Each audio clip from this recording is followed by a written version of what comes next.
Good morning and welcome to Coffee with Ken. I'm Ken Biberaj, a managing director at Savills, a leading tenant advisory commercial real estate firm. We are in week 63 of social distancing as a result of the COVID-19 pandemic, but we are also 3 weeks since the CDC relaxed the mask mandate for vaccinated Americans. In the news today, President Biden has announced a month of to try to get 70% of American adults one shot of COVID by July 4th. And according to ADP, companies hired nearly 1 million people in May. Today's topic is how companies can drive global impact. And we're joined by Katie Fallon, the Chief Global Impact Officer of McDonald's. Katie, good to see you. Good to see you, Ken. Do you have your coffee? I do have my coffee. It's my third cup of the day. I got mine from McDonald's today. So we're cross-promotional here on Coffee with Ken. It's good to see you. Well, look, I think your story is so fascinating. I mean, you started the pandemic at Hilton, and now we're coming out of it and you're at McDonald's. Tell us a little bit about what the last 56 or whatever 63 weeks have been like for you personally. Sure. I mean, it's been an endurance test for me, personally, like no other I've ever experienced, and for all the reasons that everyone else has experienced, so I don't need to list them out. But since we're at that stage now, I think we're all reflecting back on the silver linings of the past year and some months. I think that mine is that I'm coming out of the other side of this a stronger and hopefully better leader. As you know, Ken, the hospitality industry was hit particularly hard by the pandemic. And last summer, before I left Hilton, I had to make really painful decisions around layoffs that impacted my team. And it was a team that I was really close to, I was really proud of, and I had to do a lot of these layoffs over video conferencing, which I think was took a emotional toll on me. It was less than ideal. I think I was really receptive to the McDonald's opportunity in part because McDonald's was experiencing the pandemic in a very different way. Drive-through was booming. People were still, consumers weren't able to travel, but they were still needing to eat. Delivery was taking off. It took off during the pandemic, and that gave McDonald's, opportunity to, under a new CEO, really drive a transformation of culture, of leadership, and build up the business in new and interesting ways, including creating this new global impact function. But I have to admit, I took for granted how challenging it would be coming in as a new leader and getting to know a new industry, new colleagues, building a new team, and doing it all, virtually from my home office in Arlington. And the pandemic, I think is necessitating for all of us like a completely different leadership style. Recently, I had the benefit of hearing from Hubert Joly. He's the former chairman and CEO of Best Buy, and you've got to get him on a coffee chat. And he, he said the way he talked about it really sunk in with me. He said it, is requiring us to have to lead with all of our body parts, our ears, our eyes, our heart, our head, our souls. And, when you're meeting a new team by video and trying to get to know them as people, you need to speak and listen and watch differently and connect intently, to make those sort of human connections that you would be able to more naturally make in person. And to be that, empathetic leader, you need to be in these challenging times. And I don't think that's going to change coming out of this. And so, when I finally get to meet with my full team at McDonald's in person, hopefully soon, I'm hopeful that I'll show up as a more connected leader than I was before the pandemic. I hope that will be a lasting change. That's amazing. Yeah, it's certainly been a challenge, but what's I think so unique about your role, this role didn't even exist before, right? So it's kind of, so what's the story there? I mean, why and how did it come about? And, I think COVID is such an interesting kind of period in our lives where so many companies seem to have realized the role they can play, which is what we want to dive into with you. But how did this come about with McDonald's specifically? Well, I was recruited to create a new function for the company that was, eerily similar to how I was recruited into Hilton 5 years previously out of the Obama White House. And that was to integrate all of the communications, government relations, sustainability, ESG, philanthropy, and public affairs talent across the global company into one team. And the icing on the cake at McDonald's is that the Ronald McDonald House Charities is also part of that effort. And, we're calling it at McDonald's the Global Impact Function. And essentially, our primary task is ensuring that as McDonald's continues to grow, that we're doing so responsibly in this, new era of heightened expectations of corporations, and that we're doing it at the same time that we're building trust with our consumers and in our communities along the way. Mhm. And we're sort of disciplining how we're doing that. We're building that trust by taking actions and making specific investments in 4 areas that we think have the most positive impact and that are most connected to our business. And they're 4 areas that our consumers care most about. So it's how we source our food, how we provide opportunities for our people, for our 2 million crew members around the world, how we care for our planet, and how we look out for our communities, particularly in times of need, like during this pandemic. And we were the first global impact team in the Fortune 500 that we could find. And so we feel the pressure of pioneering the way for truly, integrating purpose into the business model. And McKesson, interestingly, joined the club about a month after I started at McDonald's. And my counterpart there and I are talking about launching a global impact association. And Prince Harry can be a member as well, because he announced a couple months ago that he is a chief global impact officer at his charity. There you go. And we'd love to have him on too if he wants to come on. But it's so funny, right? Because you look at the financial crisis, and you look at these CSR impact roles, and often they were 10 years ago, the first roles to kind of get cut. They were kind of when people had to make tough choices. But today it seems like these are the roles that are getting doubled down on in a very material way. I mean, and I think we talked briefly about your role at Hilton, and a year after your departure at Hilton, they're probably in a better footing today than they maybe would have been if they hadn't invested in a way on ESG and so on, right? I mean, are you seeing that as a material bottom line kind of impact? Yes, I mean, absolutely, it's fact. I mean, I think what especially it's a fact that's been, I think, driven home harder over the course of the last year. What the last year has shown and proven out in data is that ESG, environmental, social impact, and governance funds, index funds, outperformed the S&P during the pandemic, some by a considerable margin. Mm-hmm. And companies for a long time now, companies that have clear environmental and social impact strategies are proven to be better able to recruit and retain talent, to weather geopolitical or economic disruptions, to manage risk, and to develop lasting, deeper loyalty with their customers. And I would say what's really changed over the last year and a half is that investors and regulators are now really eyes wide open about this. Mm-hmm. And so we're in the middle of, we're witnessing one of the most fascinating proxy seasons this year from a corporate governance and ESG standpoint. And I don't think this is a fad. I think this is here to stay, particularly given the real sort of linkage between long-term performance, long-term public company performance, and investment in environmental and social stewardship. And from a good business perspective, it seems like investing in these areas allows you to be on offense versus defense. You can be proactive versus reactive. I mean, you look at the last year, things happened fast, whether it was COVID, whether it was the aftermath of George Floyd, whether it was the election. So if companies, I feel like if they're not thinking about this stuff or in touch with their community and their talent, then they're kind of flat-footed and not able to respond in a kind of a cycle that happens so quickly, right? I mean, is this kind of something that every company should be investing in and focused on? And are you seeing enough of that trend happening today, or? Absolutely. I mean, I think the way I think about it is it's the way it's essential in this day and age that corporations have a purpose beyond profits for all the reasons that we've been discussing for years. But the culture of the company needs to be linked in an authentic way to that purpose, and the employees need to feel that culture operationalized through the business. And so I think that we're moving quickly in the direction where it's not just the HR team that's in charge of people or diversity. It's not just the small corporate responsibility team that's in charge of sustainability, but the human capital management and the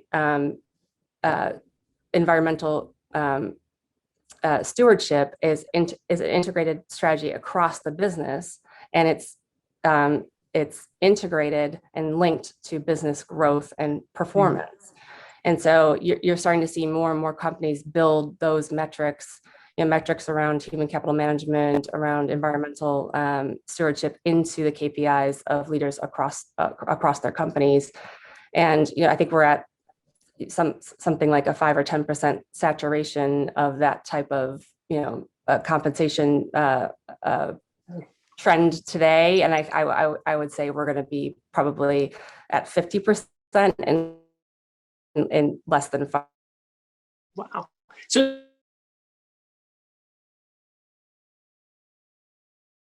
company, right? Like frame the reach of McDonald's, right? Like your buying power, number of employees, geographic footprint. I mean, you can't go anywhere in the world without a McDonald's. I mean, what is the magnitude of that reach? I mean, just give us a little insight into that. And then what's it like to kind of step into a newly created role and then kind of function and utilize that? I mean, is it a challenge? Is it an opportunity? I mean, Right. what's your kind of, onboarding? How are you feeling about all this? Well, it's amazing. I think it's I really appreciated the ability to leverage Hilton's scale when I was there, and its reach across the world. McDonald's is 4 times the size of Hilton in scale. McDonald's is 40,000 restaurants in 120 countries around the world. But even more importantly, its customer reach is so vast, and it's something I never fully appreciated until I got there. I mean, we serve 69 million customers a day, and that we estimate that we see over 80% of the world's population in every given year. That reach has that has a lot of potential. There's a lot of individuals around the world who have a connection to McDonald's or McDonald's brand, or who have been to a McDonald's at least once in their life and have their own McDonald's story. So there's a lot of potential to leverage that affinity or potential goodwill for the brand at a global scale. And we're sort of testing that out, that theory out, with a little pilot we're doing with the Biden administration in a couple of weeks. We're over a 4-week period. We're just rebranding our cups here in the United States to raise awareness around the vaccinations and get us over the finish line in the U.S. on vaccination deployment. And over a 4-week period, we're going to have 50 million cups sold across our restaurants to consumers with the message we can do this and information on how to get vaccination education on those cups. So it's a huge potential to use our scale for good. And that's that's the whole sort of point of creating the global impact team, is figuring out ways we can do that, ways we can leverage that scale to have a positive impact. In the model of McDonald's is pretty unique, and I'd love to hear your thoughts about how you leverage it. Right, it's a franchise model. I mean, and this company, McDonald's, is 4 times bigger than Hilton, but the operators are all small business owners, individuals, community leaders, right? Like, how do you leverage that? How are you approaching the franchise model? How can you implement a global reach across so many different owners that are kind of your partners in what you do? It is probably the most challenging and interesting part of the job, and I would say the same about the Hilton role. I feel very fortunate that I had those years of working in the Hilton franchise business to get acclimated and to prepare myself, for managing across this type of business model. Hilton is mostly franchised around the world as well, and similarly 95% franchised in the United States, as is McDonald's. And the franchise model, as we know it today, was in many ways invented by Ray Kroc, who's the founder of McDonald's 66 years ago. And I think it's really magical for its ability to allow accessibility to global brands and local communities all over the world. So it's sort of democratizing these global brands. I mean, McDonald's was democratized through franchising all over the world in 120 countries.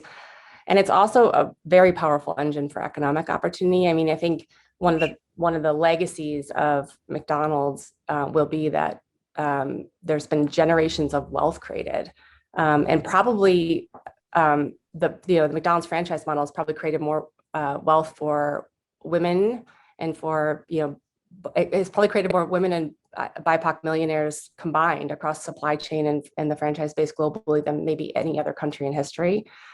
And I think that could be ultimately one of our most important contributions to society. In saying that, the franchise model does create challenges in terms of being able to move quickly and be agile decision makers at the corporate level when the world is moving so quickly and when technology is changing so rapidly, because you need to really influence a wide variety of thousands of local stakeholders, owner operators of all sizes and backgrounds all over the world who have different and often competing motivations. And Sure. I think our operators, our corporate operators, our area presidents and segment leadership teams sometimes feel like they are taking business decisions to Congress or to the United Nations for votes, and that they have to utilize the sort of the same tactics and lobby in advance and do stakeholder engagement, stakeholder engagement or grassroots strategies to ensure optimal outcomes for the business. So it's really fascinating and challenging, but also there's a lot of good that comes out of it. Well, tease that out a little bit, right? I think your background is so unique. I mean, having spent time at the senior levels of the Senate to the White House, how did those years kind of prepare you for what you're dealing with today? I mean, and how important is having, public service government experience, and how do you leverage that on behalf of the goals you're trying to accomplish? Well, it's a great question, and one I reflect on a lot. I mean, I think I always wanted to get into public service because I was always motivated by a desire to have an impact and make a difference, but also, behind the scenes, that motivation, I loved being a problem solver, and I loved trying to bring people together to solve seemingly intractable issues. And, I transitioned out of government at a time when the problem solving was becoming more and more of a remote possibility. The polarization's at an all-time high. The ability to get things done and have meaningful impact is impaired by that political polarization. And I think my experience at Hilton taught me that there's tremendous potential inside the private sector, inside of corporations, to use your intellectual capital, your size and scale, your purchasing power, to really, drive impact in ways that it's increasingly difficult for governments to do, for the public sector to do. And I think what it tells me when I think, when I reflect on it, is that there's tremendous opportunity for the public and private sector to partner to get big things done. And we saw that come to life during pandemic. We saw what the private sector was able to do in the vacuum of leadership, I would say it wasn't so much a vacuum of leadership, but in the uncertainty during of the last year and a half. We saw how corporations and big multinational companies stepped up to look out for communities all over the world, because the fate of society and the fate of businesses are intricately linked. And that's what stakeholder capitalism is all about. You cannot succeed as a business if the society around you is not successful. I think that the same sort of tactics and strategies that I deployed in trying to find that common ground, trying to come up with ways to leverage resources, leverage that common ground to bring people together to drive solutions. I think all of those skills and those tactics come into play every day in the jobs I've had since I've left government. The one thing that we have to work harder on in the private sector is ruthless prioritization of culture. And in public service, and this from your experience, Ken, it's sort of just baked in. People pursue public service careers because it's innate to who they are and what they want to be doing. And you don't have to build a big cultural machinery around the Senator Schumer's office, Yeah. because that sense of mission is baked in. And Sure. what, you wake up every day knowing what that mission is. Mm. I think in a corporate setting, you have to work much harder at that, at establishing that mission, that purpose, and connecting the culture to that, and being consistently reinforcing that culture, and making sure that everyone from all levels of the at all levels of the organization feel like they're part of something bigger, and that they're part of a mission that is firmly rooted in that purpose. And I think that's something that corporations can learn from the public sector, and I think that's something that I hope that I've been able to leverage those learnings with my own teams at Hilton and at McDonald's. Because it kind of seems like that pressure on corporations is only going to increase, right? The trust in media and government, pretty low. Trust in private sector at a 2-decade high, right? So now, if more eyes are focused on companies to step up and do more, addressing culture and all this stuff is just going to be increasing, right? I mean, there's no way really around it. Yeah. No, and then when I saw that the 2020 Edelman Trust Barometer, Yeah.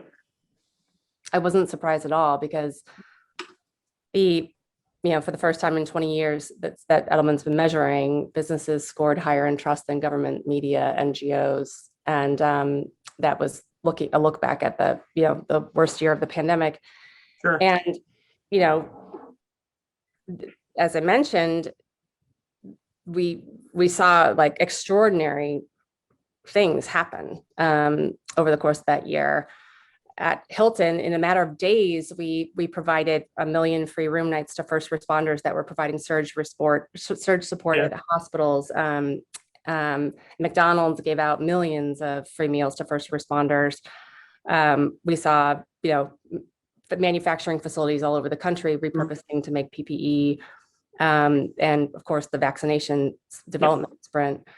And I think that it's critical that we figure out how to bottle some of that,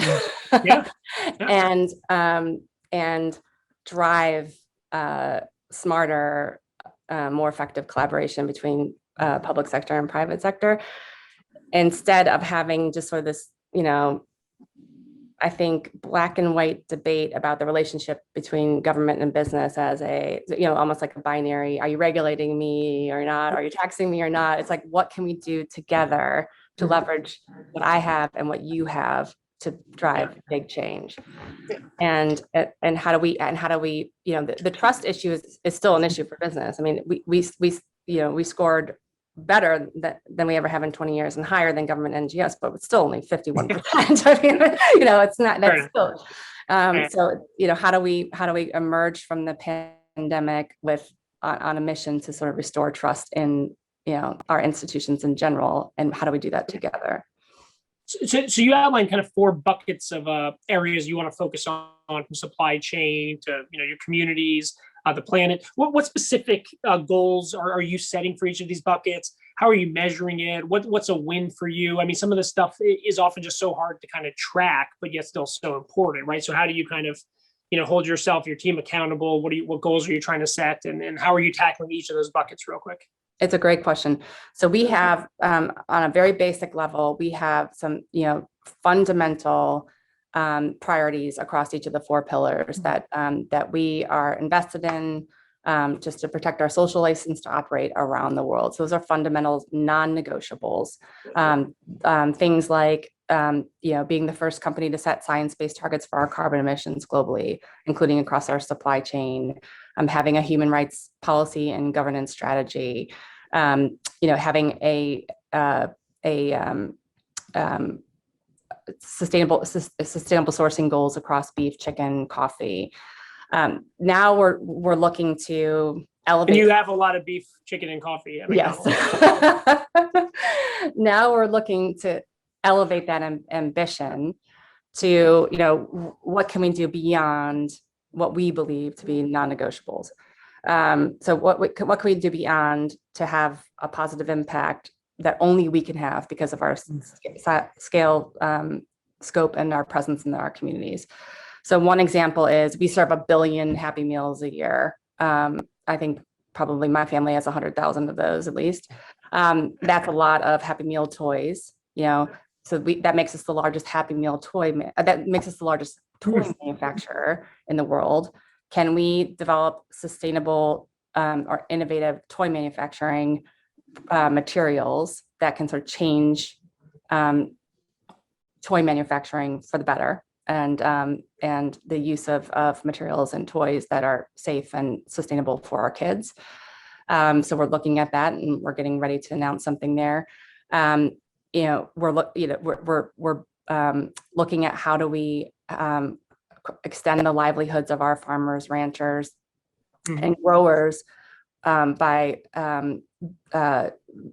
creating regenerative soil health technologies, working in partnership with the U.S. government, with Cargill, with WWF, so that we can continue to feed the world's population, but do so in a responsible way that protects our small supply chain participants. And then how do we scale that? And I think the biggest challenge for our team is because we're so decentralized in 40,000 different communities, and because our franchise owners have always been sort of oriented around those communities, we have innovations everywhere on the environmental and social impact side. And our team has to find innovations that we can scale. So in France, for example, the entire suite of packaging across the French restaurants has been redesigned to be plastic-free and sustainable. Wow. And we're looking now to see how can we scale that packaging suite across the region, across the globe, so that we can have 100% sustainable packaging and reduce our waste in nature. We have really innovative upskilling commitments in some countries with high amounts of youth employment across our restaurants. Can we figure out how to scale those upskilling trainings to make them applicable to broader regions and broader sets of crew to better prepare them for jobs of the future? And you and I have talked about that. There's a lot of exciting work that we could be doing in that space. I mean, you have a captive audience of employees, millions around the country that are with you for a certain amount of time. It's fascinating to think about. We do. We have 2 million, and actually, I'm in a very interesting conversation later today with leaders in the community college space who are helping us with this. We have 2 million crew around the world. Half of them are under the age of 24. They usually come on board at McDonald's as a first job or a transitionary job. While we have them, and while the employment environment is changing rapidly and becoming more digitally focused, how can we equip them with skills they're going to need to succeed in their next job and the next opportunity in the future? So we're looking at ways we can, maybe credential some of the training we're already doing or add on to it so that they're, equipped for the future of work. It's amazing. Before I let you go, buying power, how many apples does McDonald's buy a year? Oh, gosh. Well, 1 billion Happy Meals, and amazing. we're the biggest apple purchaser in the world. That's something I just learned today. Every day I learn a fun fact about McDonald's. The biggest apple purchaser in the world. Our apples are grown in Michigan. Nice. And 1 billion Happy Meals a year, and about one apple per Happy Meal if our families are opting for those apples, which they should. Well, look, I mean, I'm so grateful for you taking the time. I mean, and it's one of these things where everyone drives by a McDonald's every day, but to pause and take a step back and think about the buying power, the workforce you have, the opportunities to upskill, the R&D potential, support of farmers. I mean, the reach of McDonald's really is just global and exciting. So appreciate you taking the time to be here today. Thank you, Ken. I really We appreciate got a coffee it. mug out. It's a lot of fun. I know I've got to go for a refill, number 4. Well, listen, I appreciate you being here. Thanks to everyone for tuning in. Our next Coffee with Ken is actually going to be on June 15th with Darren K. Roberts, the founding director of the Center for Sports Leadership and Innovation at the University of Texas. Excited for that, and wishing everybody well, and we'll talk to you soon, Katie. I'll be tuning in. Thanks, Ken. Thanks so much. Take care. Bye. Bye.